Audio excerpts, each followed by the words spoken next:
출애굽기 39장. 그들은 여호와께서 모세에게 명령하신 대로 청색, 자색, 홍색 실로 성소에서 섬길 때 입을 정교한 옷을 만들고 또 아론을 위해 거룩한 옷을 만들었더라. 그는 또 금실과 청색, 자색, 홍색 실과 가늘게 꼰 배실로 에봇을 만들었으되 금을 얇게 쳐서 오려서 실을 만들어 청색, 자색, 홍색 실과 가는 배 실에 섞어 정교하게 짜고 에봇에는 어깨 바지를 만들어 그 두 끝에 달아 서로 연결되게 하고 에봇 위에 에봇을 매는 띠를 에봇과 같은 모양으로 금실과 청색, 자색, 홍색 실과 가늘게 꼰 배실로 에봇에 붙여 짰으니 여호와께서 모세에게 명령하신 대로 하였더라. 그들은 또 호마노를 깎아 금태에 물려 도장을 새김같이 이스라엘의 아들들의 이름을 그것에 새겨 에봇 어깨바지에 달아 이스라엘의 아들들을 기념하는 보석을 삼았으니 여호와께서 모세에게 명령하신 대로 하였더라. 그가 또 흉패를 정교하게 짜되 에봇과 같은 모양으로 금실과 청색, 자색, 홍색 실과 가늘게 꼰 배실로 하였으니 그것의 길이가 한 뼘, 너비가 한 뼘으로 네모가 반듯하고 두 겹이며 그것에 네 줄 보석을 물렸으니 곧 홍보석, 황옥, 녹주옥이 첫 줄이요 둘째 줄은 석류석, 남보석, 홍만호요 셋째 줄은 호박, 백만호, 자수정이요 넷째 줄은 녹보석, 호만호, 벽옥이라 다 금태에 물렸으니 이 보석들은 이스라엘의 아들들의 이름 곧 그들의 이름대로 12이라. 도장을 새김같이 그 12지파에 각 이름을 새겼으며 그들이 또 순금으로 노끈처럼 사슬을 따 흉패에 붙이고 또 금태 둘과 금고리 둘을 만들어 그 두 고리를 흉패 두 끝에 달고 그 따은 두금 사슬을 흉패 끝 두 고리에 꿰었으며 그 따은 두 사슬의 다른 두 끝을 에봇 앞 두 어깨바지의 금태에 매고 또 금고리 둘을 만들어 흉패 두 끝에 달았으니 곧 그 에봇을 마주한 안쪽 가장자리에 달았으며 또 금고리 둘을 만들어 에봇 앞 두 어깨바지 아래 매는 자리 가까운 쪽 곧 정교하게 짠 에봇띠 위쪽에 달고 청색 끈으로 흉패 고리와 에봇 고리에 꿰어 흉패로 정교하게 짠 에봇띠 위에 붙여서 에봇에서 벗어지지 않게 하였으니 여호와께서 모세에게 명령하신 대로 하였더라. 그가 에봇 받침 긴 옷을 전부 청색으로 짜서 만들되 그 옷의 두 어깨 사이에 구멍을 내고 갑옷깃같이 그 구멍 주위에 깃을 짜서 찢어지지 않게 하고 청색, 자색, 홍색 실과 가는 배실로 그 옷 가장자리에 석류를 쑤놓고 순금으로 방울을 만들어 그 옷 가장자리로 돌아가며 석류 사이에 달되 방울과 석류를 서로 간격을 두고 번갈아 그 옷 가장자리로 돌아가며 달았으니 여호와께서 모세에게 명령하신 대로 하였더라. 그들이 또 직조한 가는 배로 아론과 그의 아들들을 위하여 속옷을 찢고 세마포로 두건을 찢고 세마포로 빛난 관을 만들고 가는 배실로 짜서 세마포 속바지들을 만들고 가는 배실과 청색, 자색, 홍색 실로 수놓아 띠를 만들었으니 여호와께서 모세에게 명령하신 대로 하였더라. 그들이 또 순금으로 거룩한 패를 만들고 도장을 새김같이 그 위에 여호와께 성결이라 새기고 그 패를 청색 끈으로 관 전면에 달았으니 여호와께서 모세에게 명령하신 대로 하였더라.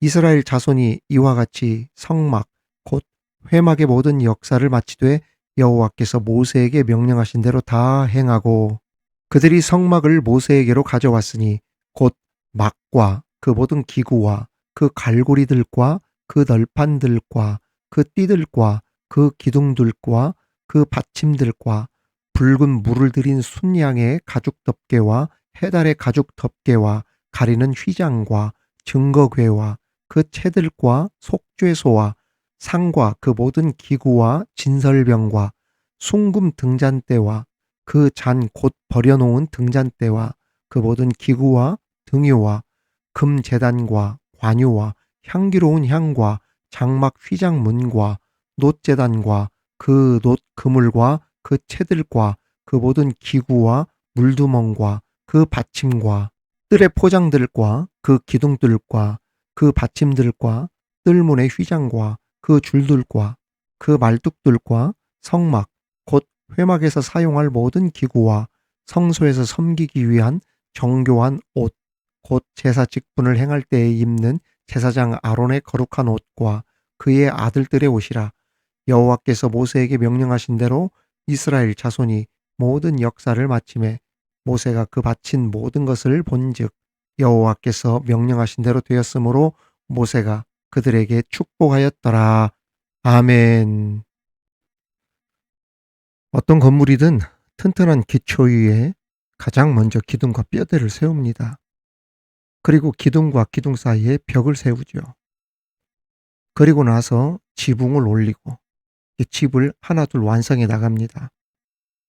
이렇게 지붕까지 다 올리고 나면 맨 나중에 가구나 가전제품 그리고 옷가지 등 소위 살림이 들어가죠. 그런데 기둥과 벽, 지붕도 올리지도 않고 인테리어도 끝나지도 않았는데 이사부터 하고 살림부터 집어넣는 그런 어리석은 사람은 세상에 없을 것입니다.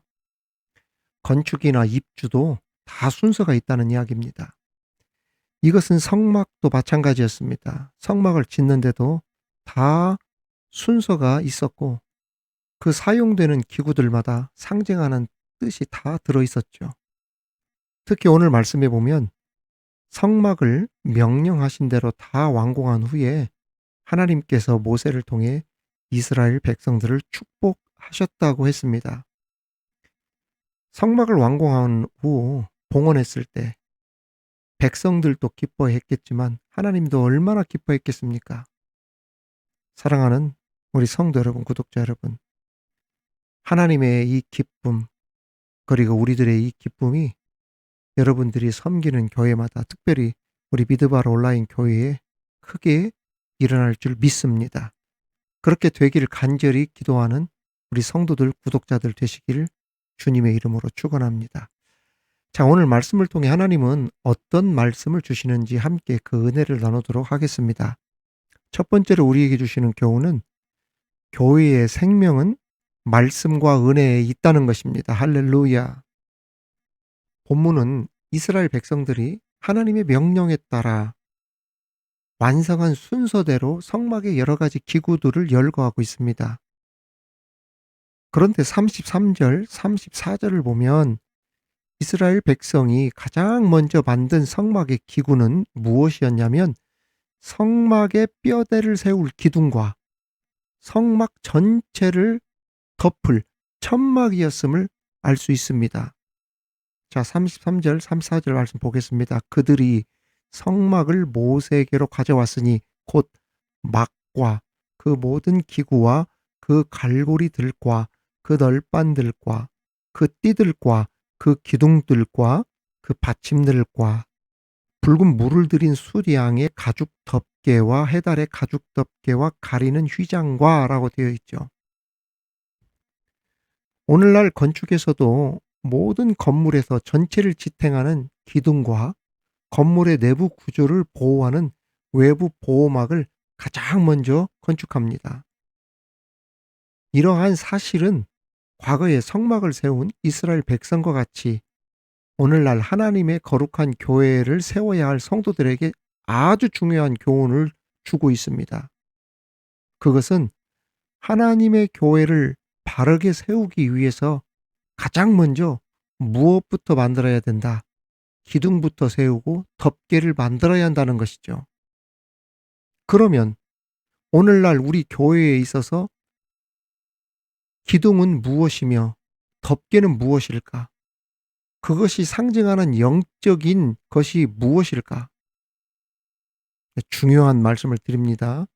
바로 이 기둥은 진리의 기둥을 말하고 덮개는 주님의 은혜, 하나님의 은혜, 그리스도의 은혜의 덮개를 말합니다. 그렇습니다. 이 교회는 하나님의 집이고 하나님의 영광을 드러내는 곳이잖아요. 이런 교회가 교회답기 위해서는 가장 필요가 중요한 것이 무엇이냐? 바로 하나님의 진리의 말씀이 선포가 되어지고 그 선포되어진 말씀으로 그 교회가 굳건히 세워진다는 이야기예요. 만일 진리의 말씀이 선포되지 않고 말씀의 능력도, 말씀을 사모하는 성도들의 사모함도 없어지면 그곳은 교회라 할 수 없고, 거룩한 하나님의 말씀이 선포되지 않고 말씀이 없는 곳이니 하나님의 거룩하심도 영광도 나타날 수가 없으므로 교회로서의 기능이나 역할이 완전히 죽어버린 죽은 교회가 된다는 이야기예요. 다시 말씀드릴게요. 교회가 교회다운 교회가 되려면 하나님의 강력한 말씀이 선포되어야 된다는 이야기입니다. 더 나아가 교회는 그곳에 오는 모든 사람들에게 하나님의 구원을 선포하는 구원의 방주요, 어두운 세상을 밝히는 등불이요, 병든 영혼을 살리는 병원과 같은 곳인데, 교회에 오는 자들이 구원과 빛과 생명이 담긴 하나님의 말씀이 없다면 이 사람들이 어디서 구원을 받고 어디서 치유를 얻고 어디서 죄를 이길 수 있겠습니까? 그러므로 교회가 교회답기 위해서는 말씀의 기둥이 튼튼하게 세워져야 돼요. 성도들이 그 튼튼한 말씀의 터 위에 뿌리를 굳게 내려서 그 말씀의 능력과 기적을 체험할 수 있는 그러한 말씀 중심의 교회, 말씀이 살아 역사하는 교회, 그 말씀을 사모하는 성도들이 되어야 교회가 힘있는 교회가 되어진다는 이야기예요. 또한 기둥이 세워지면 이 기둥과 기둥 사이에 무엇이 연결이 됩니까? 벽이 연결이 되잖아요. 막이 딱 가려지지 않습니까? 이 벽은 외부의 침입이나 방해를 막아 주었던 것처럼 성막 기둥을 세우고 장막을 서로 연결해서 성막 전체를 보호했죠. 이것은 무엇을 상징하냐면 예수님의 은혜를 상징합니다. 즉, 교회가 하나님의 은혜, 예수님의 그 은혜로 덮여 있어야 된다는 이야기예요. 다른 말로 하면 교회 안이 그 주님의 사랑으로 따뜻한 곳, 주님의 은혜로 충만한 곳, 사랑이 있는 곳, 치유가 있는 곳, 은혜가 넘치는 곳, 교회가 삭막한 것이 아니라 그냥 교회 성전만 바라봐도 은혜가 되고, 교회 가고 싶은 교회가 되어지고, 의자에 앉기만 해도 편안하고 안정감이 있고, 그래서 가고 싶은 교회, 오고 싶은 교회를 만들어야 그것이 살아있는 교회, 교회다운 교회가 된다는 뜻입니다. 이 점에서는 오늘날 한국교회가 반성할 점이 굉장히 많아요. 사랑하는 성도 여러분, 구독자 여러분, 교회가 물론 어떠한 인간적인 이해 관계나 또 어떤 물질적인 그러한 부분으로도 세워져 가긴 하지만, 그러나 말씀과 은혜로 세워진 교회가 될 때 그 교회가 의미가 있는 것이지, 말씀과 은혜를 배제하면서 인간적인 생각으로, 이해관계로, 정치적인 힘으로, 물질적인 것만 추구하면서 그 교회를 세워가려고 한다면, 어떤 사람의 주장이나 고집으로만 그 교회를 이끌어가려고 사람의 생각이 말씀보다 앞서고 그러면 그 교회가 건강하게 세워지겠어요? 영적 권위도 없는 교회가 된다면 세워지겠냐는 거예요, 교회가. 말씀의 은혜가 넘치고 그 말씀에 아멘으로 화답하고 그 말씀의 은혜가 교회에 가득 차야 하나님이 진정으로 기뻐하시는 교회가 되고 하나님의 역사가 일어나면서 부흥과 축복이 따라오는 것이죠.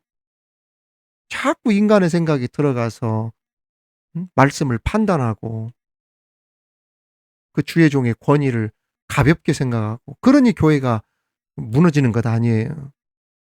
정말 하나님이 진정으로 기뻐하시는 교회 만들기 위해서라도 교회의 생명은 말씀과 은혜에 있다는 것 기억하면서 그러한 교회가 될 수 있도록, 또 우리 그러한 미드바르 온라인 교회가 될 수 있도록 함께 기도하는 저와 여러분이 되기를 주님의 이름으로 축원합니다.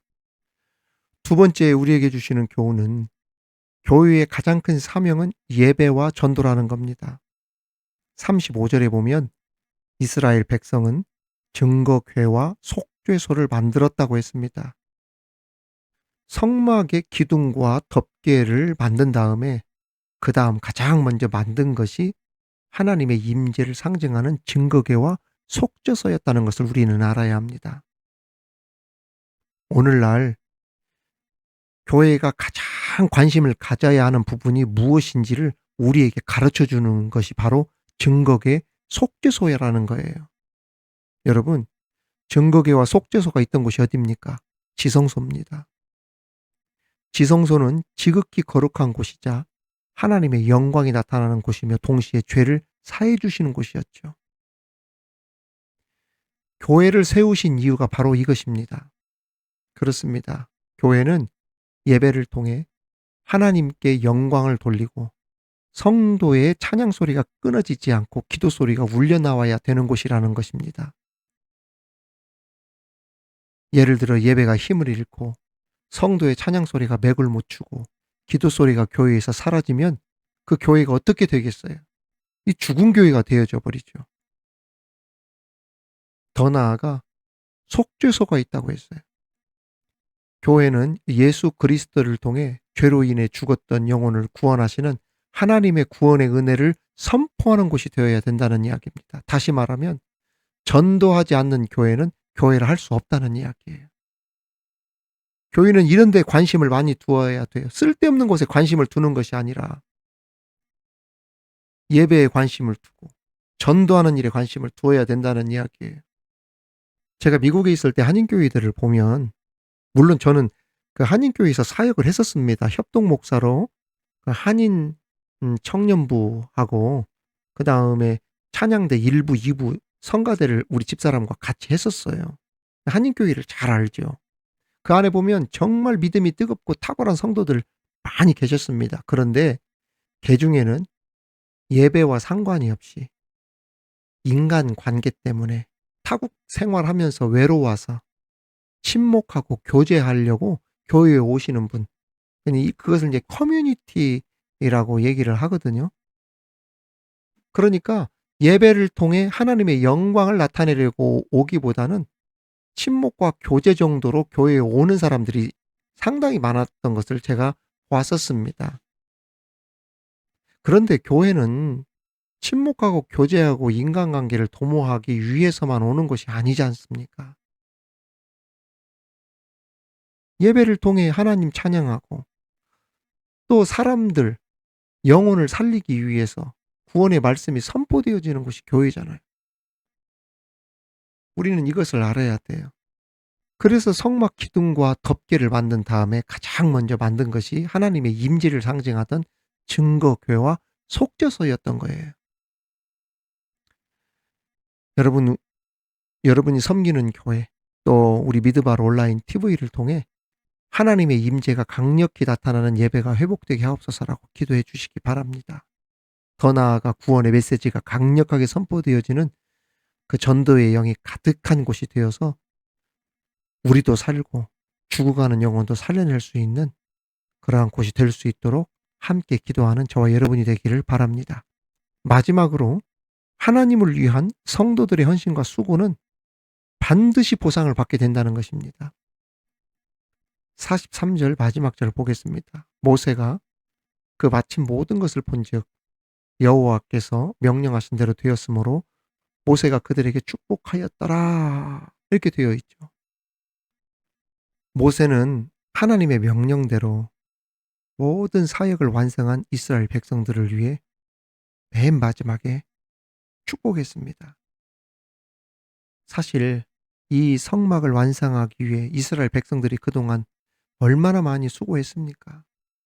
상상을 초월할 정도로 그들의 헌신과 수고가 대단했지 않습니까?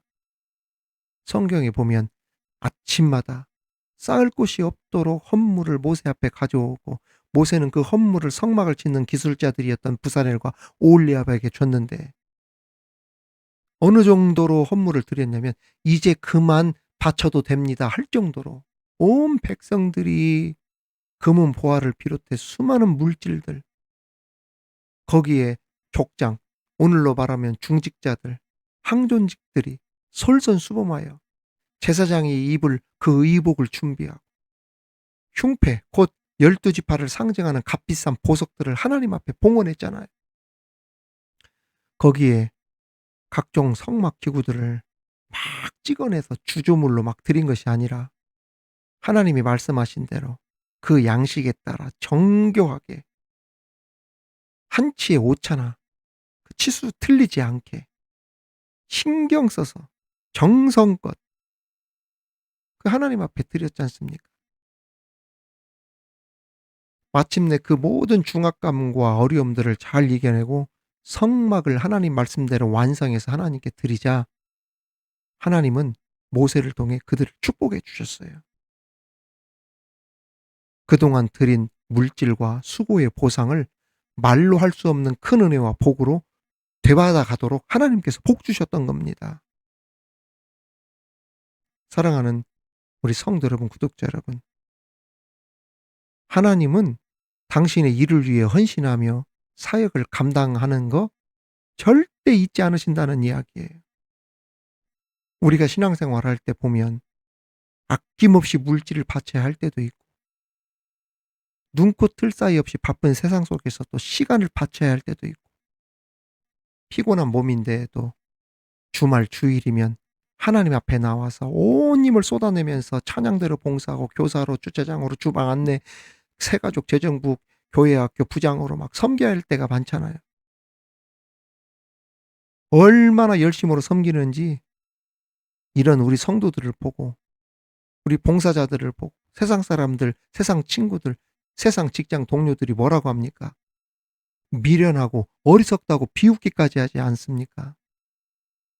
그러나 우리 하나님은 당신의 일을 위한 우리들의 헌신과 수고와 봉사 절대 잊지 않으시고 갑절의 은혜로 보답해 주시고 갚아 주신다는 것을 믿으시기 바랍니다. 우리 하나님 반드시 기억하셔요. 우리 미드바르 온라인 방송 채널도 마찬가지예요.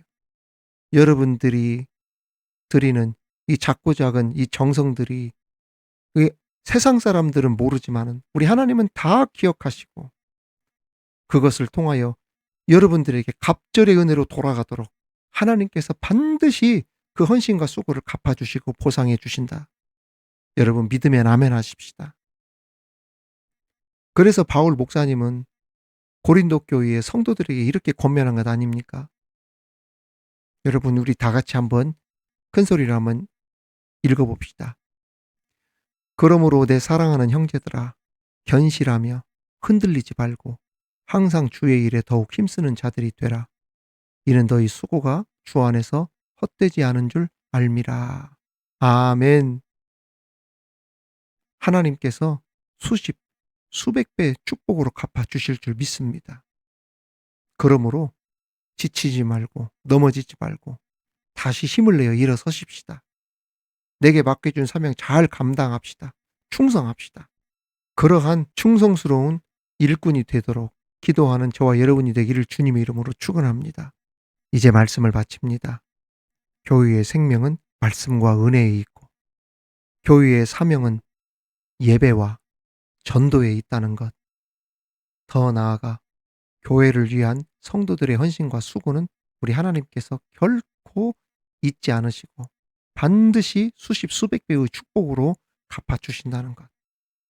이 사실을 기억하여 이 말씀의 은혜가 기도의 응답으로 이루어질 수 있도록 기도하는 저와 여러분 다 되시기를 우리 주님의 이름으로 축원합니다. 하나님 아버지, 이 땅의 교회마다 특별히 우리 미드바르 교회가 말씀의 능력과 그 주님의 사랑과 은혜가 충만한 교회 되게 하여 주옵소서. 예배를 통해 하나님의 영광이 나타나고 많은 죽어가는 영혼들을 살려내는 전도의 사명을 잘 감당하는 교회들 되게 하여 주옵소서.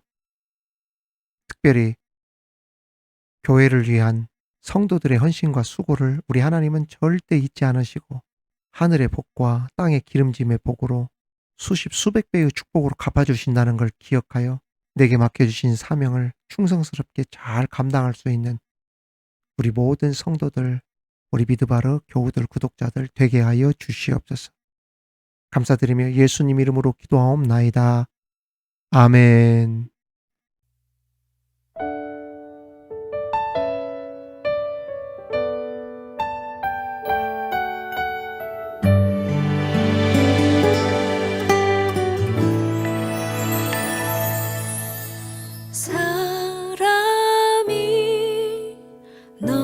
섬기기보다 사랑이